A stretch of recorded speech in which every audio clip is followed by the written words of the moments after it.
Morning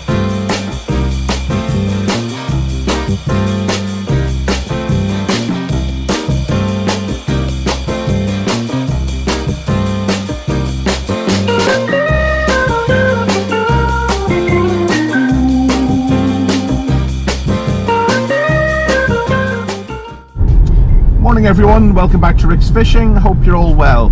So, really excited to head to this fishery today. I've been trying to do, well, this year what we're going to do, we're going to visit 10 different fisheries on the channel. I will stay local for some of my episodes, maybe due to family commitments, whatever. But anyway, today is number 2 on that list of 10. It is one of Wiltshire's best known fisheries. They have a very, very good reputation for some decent fish in there, particularly brown trout. So with those 2 clues in mind, you should have already figured out, hopefully, that I'm off to Manningford Trout Fishery. One little message before we get there. Malcolm from Sledge Fly Fishing messaged me recently to say that he he left his priest on the bank. It's a Snowbee priest. If anybody finds it, just hand it in to Stuart at the office and he'll contact Sledge and let him know he's got it. So without further ado, let's get to the water. See you there, guys. Right guys, I've just arrived at the venue. It is 20 to 8, so basically there's nobody really here yet. The office is just over there, but it seems to be locked up. So essentially I've got the fishery to myself here until obviously the next angler arrives. So thought I'd just give you a quick little look. Manor Lake, which is literally right beside the car park as you come in, is the larger of the 2 lakes. That's the 4.5 acre one. And from what I can see, the River Avon, I'll just bring you over here, and here beside Manor Lake we've got the River Avon merrily rolling past. In terms of tactics today, really we're in February, so it's going to be nymphs and lures. The water's looking pretty murky. I'd say visibility there is probably, I don't know, around a foot. And from what I said in the last video, light penetrates 3 to 4 times further than the human eye can see. So if I can see down a foot, light is going to get down to maybe 3 or 4 feet, and that's where the trout should be holding. So I expect the trout to be kind of in that sort of upper level. But anyway, let's get set up and we'll see. Right guys, the initial strategy is floating line, 12-13 foot leader. The minimum strength here is 6 pounds, but I've decided to go to 8 today because the water is pretty coloured up, and so we can get away with that thicker leader. Now, the reason I'm just flicking this so close in to begin with is that after speaking with Stuart in the office, he tells me that around the margins here, I think it was dug out last year, so there's some really deep trenches in around the margins, 10-12 foot plus, shallows up a little bit towards the middle, and then again gets deeper towards the island. Now, yeah, the other thing about murky water is that the fish obviously can't see too far ahead of them. They might only be able to see a couple of feet in front of them. So even though I am retrieving this with fairly consistent tugs, I don't necessarily think we're going to be doing the roly-poly. We don't want to pull it too fast through the water, just to give the trout a chance to see it.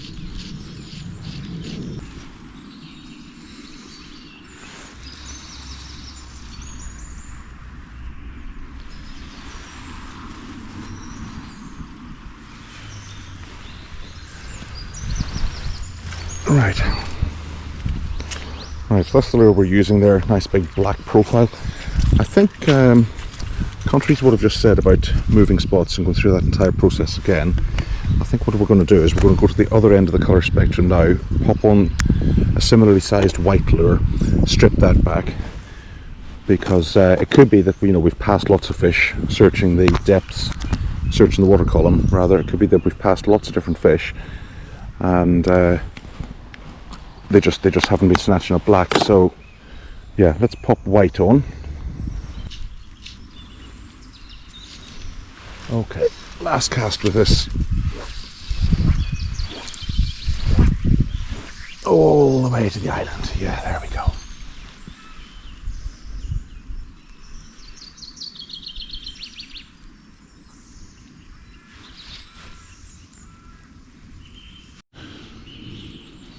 Right, so fishing's a little slow at the moment. Tried black, tried white. Currently got the white cat's whiskers on here. But another colour that stands out particularly vividly in murky water is red. Remember, trout do see red quite vividly, but in murky water it stands out particularly well. Those physicists out there amongst you will be able to understand that because of the wavelengths, etc. I haven't looked into it that deeply because I'm not really interested in the details. I'm just interested in the result. So yeah, may even try red. But I think, like I said, what we'll do, we'll change spots now in a second, go through the same process. And it's just a case of just searching, guys, just searching the water columns, trying different things. And so we'll get our first bite, and then hopefully we can copy the formula. Now, in the interest of stimulating the trout's lateral line through vibrations in the water, I'm trying to just take on this kind of jerk and then leave for the lure to sink back down. Jerk, jerk, jerk. Basically just trying to stir up a little bit of vibration in the water, as opposed to just, a nice slow steady figure of 8, which I tried earlier. So my thinking is kind of evolving as we go along, and hopefully everything's just going to fall into place. We got one of the locals over there, a guy called Rex. I believe he's fishing on black, so the fact he's fishing on black moving spots, I'm fishing on white moving spots. I'm kind of observing Rex to see whether he or I catch first. But it's almost like a way of hedging your bets when you turn up at a place and, everything's new. You kind of have to figure everything out from scratch. It's quite useful in this case how it's worked out that we're both using different ends of the colour spectrum, because whoever catches first will obviously have a major clue there.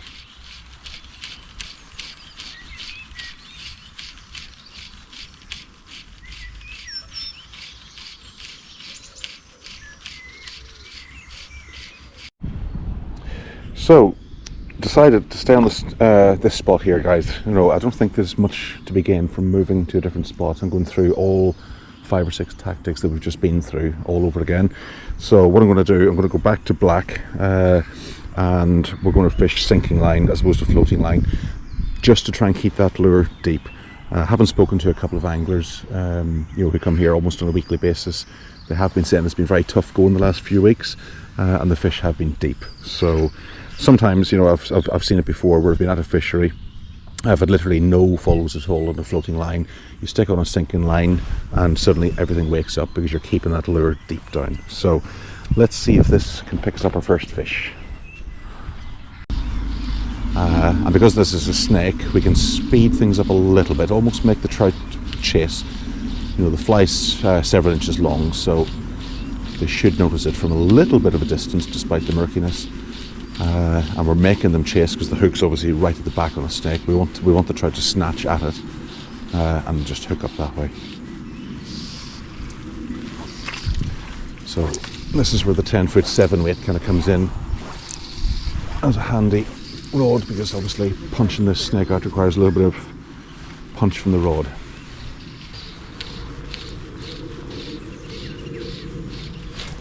Oh, and we got our first fish on, guys.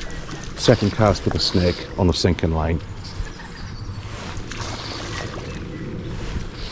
So there we go. That's just one of those instances again where just sticking on a sinking line literally makes all the difference.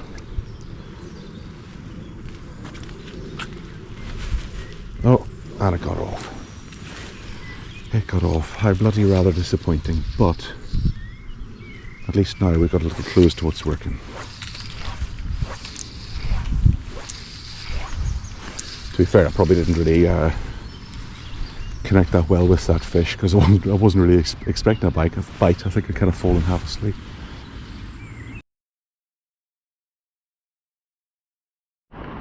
Right, guys, the pissing down continues. Really, really, really heavy now, but I'm back on the original spot. I think it was off camera. I just had another take over at that original spot, but it had been so long since anything had happened, I kind of lost concentration, struck, and when I struck, the line literally flipped out of my finger and lifted the rod, but wasn't actually connected to anything. So yeah, lost a fish because of daydreaming. So we're back here, we're sticking with floating line, I was just going to drag a black lure through with a red hothead, and the plan really now is just to just walk around the lake. I mean, as you can see, conditions have turned really foul. So I think I'm going to struggle today, guys, but no reflection on Manningford. I think it's just one of those days. But believe it or not, you know, as I'm sure all you can relate, it's still nice to be out. Nice to be out. So I've just come around to the other side of the original island here, the first island at Manor, next to the car park, and I've just actually, on this particular pattern, this sort of black damsel with red hothead, I've actually had a few nudges now, and they always seem to be on the first or second cast in a new spot, and then nothing. So, and the fish, you know, despite the awful weather, the fish still seem to be quite high in the water. Right, guys, we have our first fish on, and that was just on a slow figure of 8 with that hothead lure. It's not a bad sized rainbow, not a giant, but you know, decent fish, pulling well. My god, that was perseverance. That took over 3 hours, guys. And probably our 4th take of the session. Naturally, I'm very nervous this thing's going to get off, because it has been such a hard session today, but let's enjoy this while we can, and hopefully it'll stay on.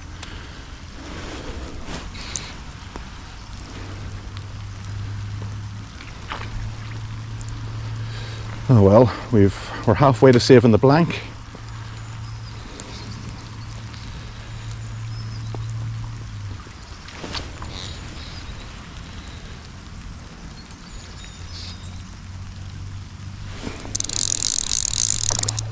And it's staying really quite deep, guys.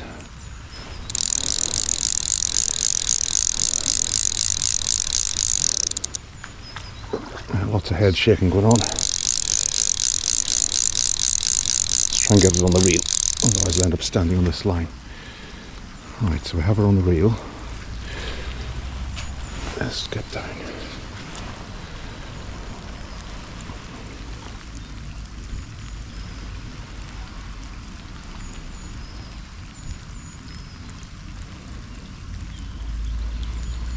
Joe, when you've had a tough session, everything at this point seems more difficult. I suddenly start to think, is my knot strong enough? Is the fly deep hooked or is it shallow hooked? Everything starts to get really nail bitey at this stage, because we've had to work bloody hard for this fish. Right, come on. Oh god, it's certainly a fresh fish.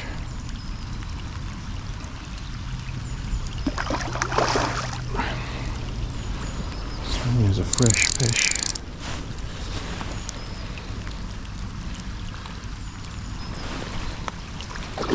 Right.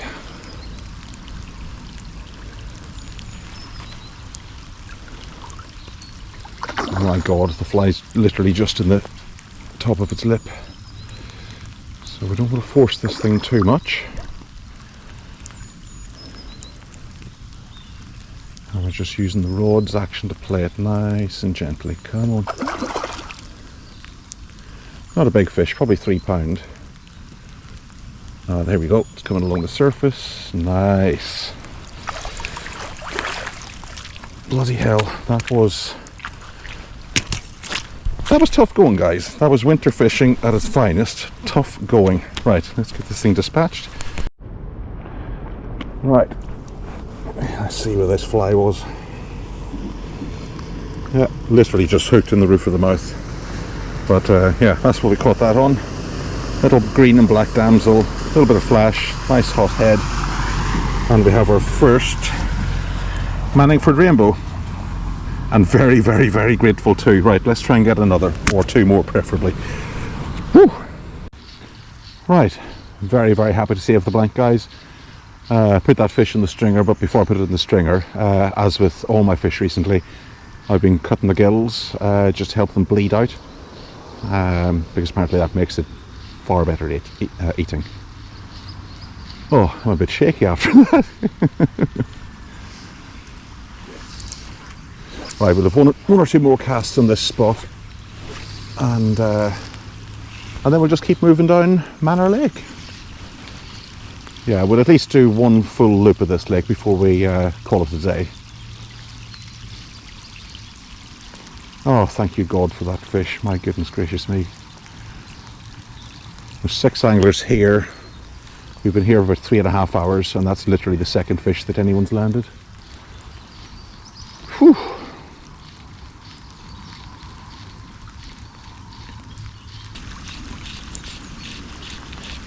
Yeah, I've had more luck today casting towards that island than I have casting out to the open, just behind me, just to my right here. And that kind of makes sense because obviously it's pissing down, the water's all murky, and I guess the islands represent structure that the trout can kind of get up next to kind of feel safe, whereas casting out in the open here has been a lot less productive.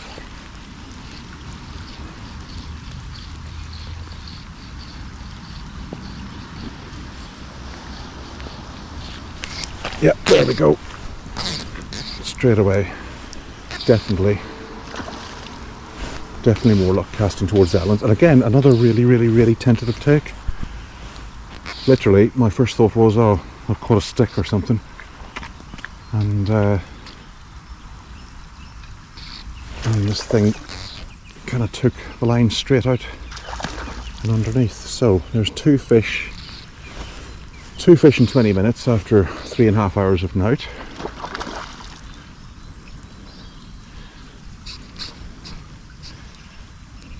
Now this one's again just hooked in the surf in the tip of the lip, so I'm praying it doesn't get off.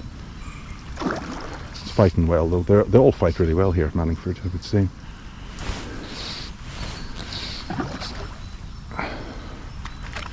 Tell you what though, if this was a big brownie and it was just lip hooked, I'd be wearing one of those teenage Pampers things right now, because I'd be pooping myself.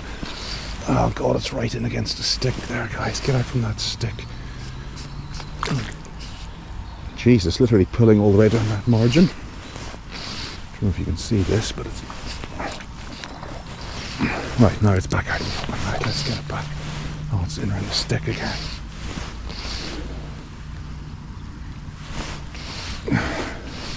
That's one hell of a scrap. That's one hell of a scrap, I'll give it that.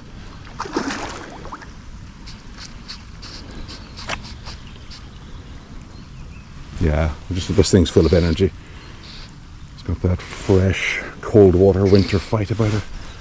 So we're not going to try and get this onto the reel, onto the spool. Right, come on. I'm just trying not to force it because it's only lip hooked, but it keeps heading for a stick there just in the margins.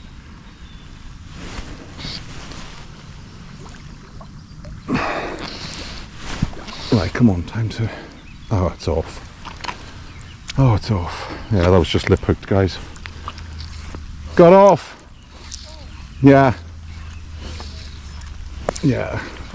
Again, it wasn't a giant fish, guys. Probably around the 4 pound mark, but... one hell of a fight. There's not really much you can do when they're lip hooked like that and they're trying to head for cover and head for snags. Kind of depending on luck, really. Kind of relying on luck. And its luck came in and mine ran out. Bummer.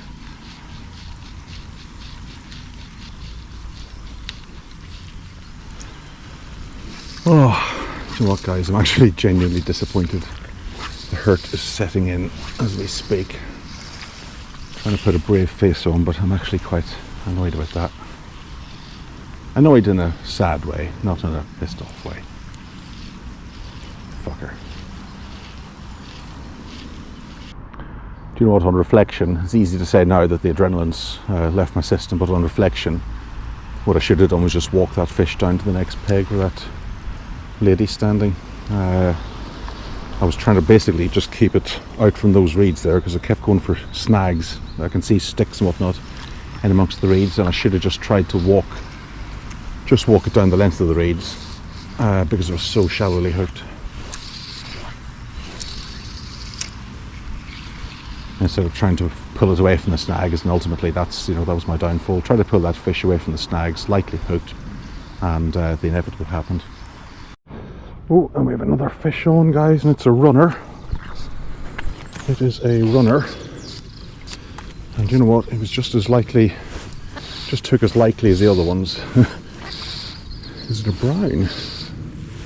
No, it's a rainbow. But you know what? It took just as tentatively as the other one that got off over on the opposite bank there. So I'm already pissing my pants here.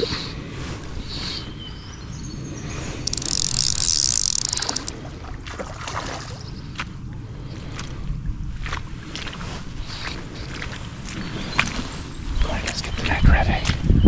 Right, come on. Oh, it's so lightly hooked. It's just insane. Right. Come on. There we go. Oh, well, thankfully that rainbow didn't give me much of a scrap, because to be honest I was petrified of that getting off. Look, the hook's come out in the net. The hook has come out in the net. That thing was so lightly hooked, but you know what, for the size of it, it's again certainly another stocky. It actually had a really good run. Right, fish number 2, one more to go. Right guys, that is the trip to Manningford over. So as I wind my way home now, I'm about 30 minutes into my 2-hour journey, just meandering along the back roads here, trying to avoid potholes and damage to my car. I guess that's another symptom of the heavy rain, isn't it? Not to mention the coloured up water that we faced today. I suspect anywhere in the southeast of England is going to be struggling at the moment with muddy up water. Potentially maybe Chalk Springs, maybe a little bit different because it's always super clear down there, but yeah, that was tough going today. Manningford is a really nice venue. Stuart, who works there, is really friendly, and he's more than happy to give you a bit of a heads up and a few tips when you arrive. The venue itself, obviously, with that main lake, Manor Lake, having 3 islands, and they're all pretty much within casting distance. You know, you can more or less cast over to kind of overhanging branches on the island, kind of let it sink into the trench, bring it up over the shelf, down into another trench beside the bank, and you know, there's plenty going on there to think about, and plenty of opportunity. And I suspect if the water wasn't coloured up, and it was clear as a chalk-fed venue should be, then it would have been fantastic sport today. I was really lucky compared to the other anglers, I have to admit, to connect with 4. Okay, I just landed 2. But there was a few anglers there that unfortunately blanked today, so I think my success just came from just changing up. I probably went through at least a dozen or 15 patterns, just changing up, changing lines, floating lines, sinking line, changing spots, moving around. It was hard work, and to be honest, I'm a little bit frazzled right now. My wrist is sore from doing a constant figure of 8 for pretty much 5 hours.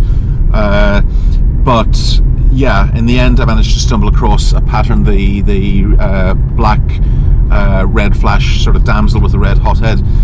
I think ultimately I did stumble across, or land upon a pattern that did seem to do consistently well compared to the others, because there were some patterns that I flogged for half an hour and not even a sniff, and this one probably, I think it had my 2 fish on the bank and probably at least half a dozen nudges. But I will admit that I might have been fortunate enough just to be fishing in a little small feeding window, just a little window of opportunity that sometimes opens up in the day.